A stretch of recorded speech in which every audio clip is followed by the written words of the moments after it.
ሰላም ጤና ይስጥልኝ ተመልካቾቻችን እንደምንላችኋል። ከናሁ ቴሌቪዥን ለዕለተ ረቡዕ መጋቢት 16 ቀን 2018 ዓ.ም የቀን ዜናዎችን ወደ እናንተ የምናደርስበት ጊዜው አሁን ነው። ከዜናዎቹ ጋር ሀብታም አያሌው ነኝ። አብራችሁን ቆዩ። ወደ ቀዳሚ ዜናችን እንለፍ።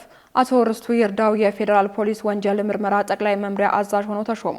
ቀደም ሲል የብሔራዊ መረጃና ደህንነት አገልግሎት ምክትል ዳይሬክተር ጀነራል በመሆን ሲያገለግሉ የቆዩት አቶ ርስቱ ይርዳው የኢትዮጵያ ፌዴራል ፖሊስ ወንጀል ምርመራ ጠቅላይ መምሪያ አዛዥ ሆነው መሾማቸውን የፌዴራል ፖሊስ አስታውቋል። የኢትዮጵያ ፌዴራል ፖሊስ ትናንት መጋቢት 15 ቀን 2018 ዓ.ም ይፋ ባደረገው ሹመት ለአዲስ ተሿሚ መልካም የስራ ዘመን እንዲሆንላቸውም ምኞታቸውን ገልጸዋል። አቶ ርስቱ ይርዳው በቀድሞ የደቡብ ብሔር ብሔረሰቦችና ሕዝቦች ክልል በነበራቸው ቆይታ በስፋት የሚታወቁ ሲሆን በነሐሴ 2011 ዓ.ም የክልሉ ምክር ቤት አቶ ሚሊዮን ማቴዎስን በመተካት ምክትል ርዕሰ መስተዳደር አድርጎ መርጧቸው ነበር። አቶ ርስቱ ከዚህም በማስከተል ክልሉን በዋና ርዕሰ መስተዳደርነትም እስከ መምራት ደርሰዋል።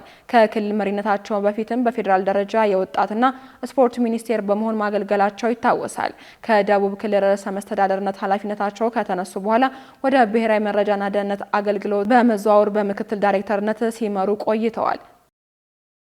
ኢትዮጵያ አሳሳቢ የተባለ የውሃ እጥረት ገጥሟታል ተባለ። የኢትዮጵያ የውሃ ሀብት ከጊዜ ወደ ጊዜ እያደገ ከመጣው የሕዝብ ቁጥር ጋር የተመጣጠነ ባለመሆኑ ሀገሪቱ ውሃ አጠር ወደሚባል ሀገራት ደረጃ መሸጋገሯ ተገልጿል። በውሃና ኢነርጂ ሚኒስቴር አዘጋጅነት የኢትዮጵያ የውሃ ሀብትና እጥረት ላይ ትኩረቱን ያደረገ ሀገር አቀፍና ቀጠናዊ የውይይት መድረክ መጋቢት 15 ቀን 2018 ዓ.ም ተካሂዷል። በዚህ ወቅትም ለዘመናት ሲነገር የኖረው ኢትዮጵያ የውሃ ማማ ናት የሚለው ትርክት አሁን ካለው ነባራዊ ሁኔታ ጋር እንደማይጣጣም ተነግሯል። በመድረኩ ላይ የመነሻ የጥናታዊ ጽሑፍ ያቀረቡት የታላቁ የኢትዮጵያ ህዳሴ ግድብ የቴክኒክ ተደራዳሪ ቡድን ሰብሳቢ ኢንጂነር ጌዲዮን አስፋው አሁን ላይ በኢትዮጵያ ያለው የውሃ ሀብት ከህዝብ ቁጥር ፈጣን እድገት አንጻር ከፍተኛ እጥረት እያጋጠመ መሆኑን አስረድተዋል። ጉዳዩን አስመልክተው በሰጡት ማብራሪያም የውሃ አቅርቦቱ ከህዝብ ቁጥርና ፍላጎት በታች እየሆነ መምጣቱን መናገራቸውን አሃዱ ሬዲዮ ዘግቧል። በውሃና ኢነርጂ ሚኒስቴር የሚኒስትሩ ከፍተኛ አማካሪ ዶክተር ሚካኤል መሐሪ በበኩላቸው ኢትዮጵያ የአፍሪካ የውሃ ማማ እያሉ የመጥራት የረጅም ዘመን ልማድ ሊቀር እንደሚገባ ጠቁመዋል። ዶክተር ሚካኤል አክለውም በአሁኑ ወቅት የሀገሪቱ የነፍስ ወከፍ የውሃ ድርሻ እጅግ ዝቅተኛ መሆኑን በመጥቀስ ሀገሪቱ በይፋ ውሃ አጠር ወደሚባሉ አሳሳቢ ደረጃ ላይ መድረሷን ለአሃዱ ተናግረዋል። በመድረኩ ላይ የቀረቡ ጥናታዊ ጽሑፎች እንደሚያሳዩትም ኢትዮጵያ በግዛቷ ውስጥ ያሉትን ሁሉንም ወንዞችና የውሃ ሀብቶች አሟጣ ብትጠቀም እንኳ የውሃ እጥረቱን ሙሉ በሙሉ መቅረፍ አትችልም። ይህንን አሳሳቢ ሀገራዊ ችግር ለመቋቋም ከመሰረተ ልማት ዝርጋታ ጀምሮ በተቻለ መጠን ተጨማሪ የውሃ ማቆሪያ ግድቦችን በስፋት መገንባት አማራጭ የሌለው መፍትሄ መሆኑ ተገልጿል። ከምንም በላይ ግን ጥንቃቄ የተሞላበትና ዘመናዊ የውሃ ሀብት አስተዳደር ስርዓትን መዘርጋት ልዩ ትኩረት ሊሰጠው የሚገባ ተቀዳሚ ተግባር መሆኑ ተጠቁሟል። የህወሓት ህጋዊ ሰውነት ተመልሶ በሰባተኛው ጠቅላላ ምርጫ እንዲሳተፍ ኦነግ ጠየቀ። የህዝባዊ ወያኔ ሓርነት ትግራይ ህወሓት የነበረው ህጋዊ ሰውነቱ እንዲመለስለትና በሰባተኛው ጠቅላላ ምርጫ እንዲሳተፍ የኦሮሞ ነጻነት ግንባር ኦነግ ጥሪ አቅርቧል። የግንባሩ የስራ አስፈጻሚ ኮሚቴ አባል አቶ ጀቤሳ ጎቤሳ መንግስት የፕሪቶሪያውን የሰላም ስምምነት ከተፈራረመ በኋላ ድርጅቱ ህጋዊ አይደለም ተብሎ ከፖለቲካ ፓርቲዎች ዝርዝር ውስጥ መሰረዙ ተገቢ አይደለም ብለዋል። አቶ ጀቤሳ አክለውን በ2013 ዓ.ም የተቀሰቀሰው ጦርነት ድርጅቱ ምርጫ አድርገሃል በሚል ሰበብ መፈጠሩ ስህተት እንደነበር ማስታውሰዋል። ምርጫ ማድረግ በየትኛው መመዘኛ ጥፋት ሊሆን እንደማይገባና ለጦርነት መንስኤ መሆን እንደሌለበት ገልጸዋል። ድርጅቱን ከህጋዊነት መሰረዝ ከጥቅሙ ይልቅ ጉዳቱ እንደሚያመዝን የገለጹት የስራ አስፈጻሚ አባሉ ለጉዳዩ እንደ ፕሪቶሪያው ስምምነት ሁሉ ፖለቲካዊ መፍትሄ ሊሰጠው እንደሚገባ አሳስበዋል። ኦነግ በተጨማሪም ክልሎች የራሳቸውን የምርጫ ቦርድ እንዲኖራቸው ፍላጎት እንዳለውም አቶ ጀቢሳ ጠቁመዋል። የኢትዮጵያ ብሔራዊ ምርጫ ቦርድ ህወሓት በነሐሴ 2016 ዓ.ም በልዩ ሁኔታ በድጋሚ ከተመዘገበ በኋላ በ6 ወራት ውስጥ ጠቅላላ ጉባኤውን እንዲያካሄድ ቢታዘዝም ሳይፈጽም በመቅረቱ መሰረዙ ይታወሳል። የቦርዱ ሰብሳቢ ሜላተወርቅ ኃይሉ ፓርቲው አዲሱ ምዝገባ በይፋ ባለመቀላቀሉና ግዴታዎቹን ባለመወጣቱ እርምጃ እንደተወሰደበትና እስካሁንም በዚህ ረገድ የተለወጠ አዲስ ነገር አለመኖሩን ገልጸዋል። በትግራይ ክልል ምርጫ ለማድረግም የታቀዱ የቅድመ ዝግጅት ስራዎችን በተመለከተ ቦርዱ ከጊዜ አስተዳደሩ እስካሁን ምንም አይነት ምላሽ እንዳላገኘ ሰብሳቢዋ መናገራቸው ይታወሳል። የኢትዮጵያ አየር መንገድ በአፍሪካ የመጀመሪያ የሆኑትን የቦይንግ 777-300 ኤአርኤስኤፍ የጭነት አውሮፕላኖች ከኤአር ካፕ መከራየቱን አስታወቀ። የኢትዮጵያ አየር መንገድ በአህጉሪቱ የመጀመሪያ የሆነውን የቦይንግ 777-300 ኤአርኤስኤፍ የጭነት አውሮፕላን አይነት ለመጠቀም ከኤአር ካፕ ጋር የኪራይ ስምምነት መጋቢት 15 ቀን 2018 ዓ.ም መፈራረሙን አስታውቋል። ይህም የቦይንግ 777-300 ኤአርኤስኤፍ የጭነት አውሮፕላን አይነት በአፍሪካ የገበያ ታሪክ ታሪክ ውስጥ ለመጀመሪያ ጊዜ ስራ ላይ የሚውልበት አጋጣሚ አለ ተብሏል። የኢትዮጵያ አየር መንገድ ግሩፕ ዋና ስራ አስፈጻሚ አቶ መስፍን ጣሰው በበኩላቸው የአጋርነቱን አስፈላጊነትና አዲሱን የጭነት አውሮፕላን አይነት የሚኖረው ሚና አንስተዋል። አቶ መስፍን እንደገለጹትም አውሮፕላኖቹ የአየር መንገዱን የጭነት አቅምና ብቃት በከፍተኛ ሁኔታ ያሳድጋሉ ብለዋል። ይህ ኢንቨስትመንትም አየር መንገዱ እየጨመረ የመጣውን የአየር ጭነት ፍላጎት ለማርካት እንዲሁም ዘመናዊና ቀጣይነት ያለው አሰራር ለማስፈን ከያዘው ሰፊ ስልት ጋር የሚጣጣም መሆኑን ገልጸዋል። 777-300 ኤአርኤስኤፍ አውሮፕላኖች ከሌሎች አነስተኛ ባለ ሁለት ሞተር የረጅም ርቀት የጭነት አውሮፕላኖች ጋር ሲነጻጸሩ የ25 በመቶ ተጨማሪ የመጫን አቅም ያላቸው ሲሆኑ ይህም ከፍተኛ ፍላጎት ባላቸው የጭነት መስመሮች ላይ ወጪን መቀነስ ረገድ ውጤታማ መሆናቸው ተገልጿል። የኤአር ካፕ ዋና ስራ አስፈጻሚ ስምምነቱ አውሮፕላኖቹ የኢትዮጵያን አየር መንገድ የጭነት ስራውን በብቃት እንዲያሳድግና እንደ ቀዳሚ የጭነት አጓጓዥነት ያለውን ቦታ እንዲያጠናክር ያስችሉታል ብለዋል። አውሮፕላኖቹ በፈረንጆቹ 2028 ሁለተኛው ሩብ ዓመት ርክክብ ይደረግባቸዋል ተብሎ ይጠበቃል። ካሽጎ በየትኛውም ዓለም ሆነው በማንኛውም ሰዓት ለወገኑ የሚደርሱበት ፈጣን የገንዘብ መላኪያ ተከፈተሎ። ማስተርና ቪዛ ካርዶን በመጠቀም ከ5 እስከ 20 ዶላር የሚልኩበት አዲስ የገንዘብ መላኪያ መንገድ።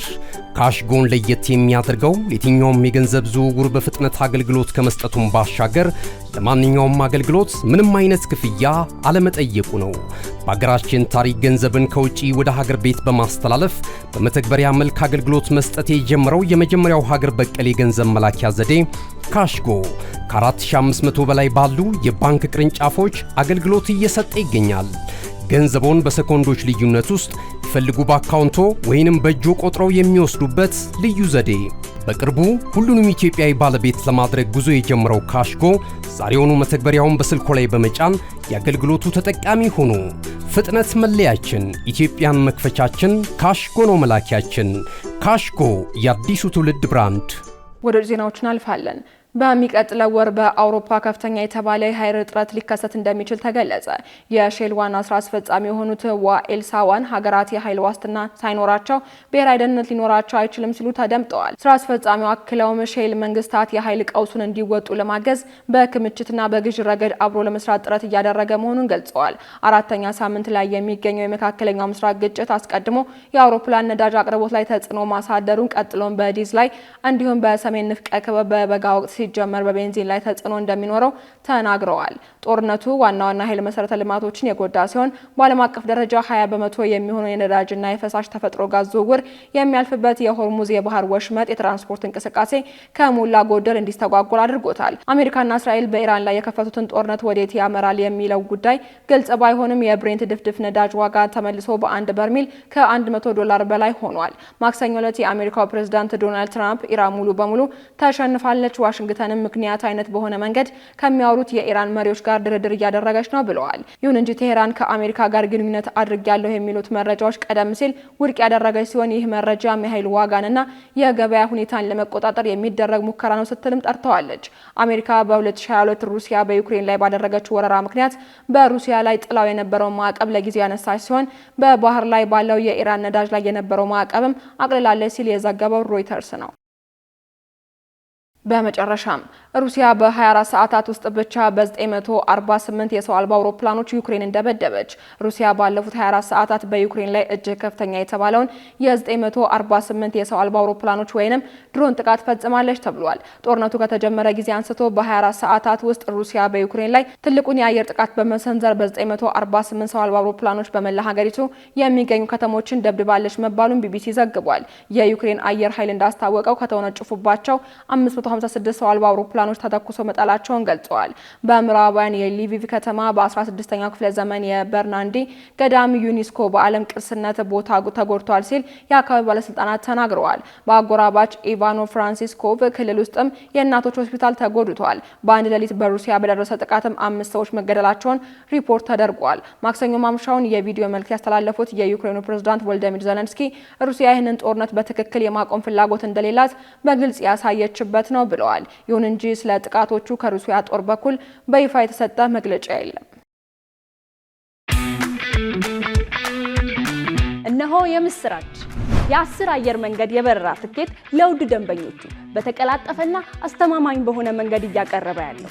በዚህም በደንበኞቹ የተመሰገነው ጉዞጎ አሁን ደግሞ ተደራሽነቱን በማስፋት ተጨማሪ ባንኮችን በማካተት ለውድ ደንበኞቹ የበለጠ አስተማማኝ ለመሆን ችሏል። የጉዞጎን አፕሊኬሽን ከአፕ ስቶር ወይም ከፕሌይ ስቶር በማውረድ የመነሻና የመድረሻ ከተማዎትን መርጠው ዋጋ አወዳድረው የሀገር ውስጥም ሆነ ዓለም አቀፍ በረራ ማድረግ ካሰቡ የበረራ ትኬቶን ክፍያ በአቅራቢያው በሚገኙ ባንኮች አንድም በአካል በመሄድ ወይም በኦንላይን የክፍያ አማራጮች ክፍያዎትን በመፈጸም የበረራ ትኬቶን በእጅ ያስገቡ። ከዚህም በተጨማሪ እንደ ሁል ጊዜው ወደ ጉዞጎ የጥሪ ማዕከላችን 7473 በመደወል ከሙሉ የበረራ መረጃ ጋር የ24 ሰዓት የትኬት አገልግሎት ማግኘት እንደሚችሉ ስናበስሮ በታላቅ ደስታ ነው። ለበረራዎ ጉዞጎ።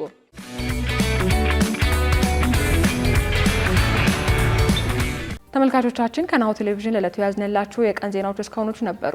ዜናዎቹ ወደ እናንተ ያደረስኩ አብሬያችሁ ቆየሁት። ሀብታማ አያሌው ነበርኩኝ። ሰናይ ቀን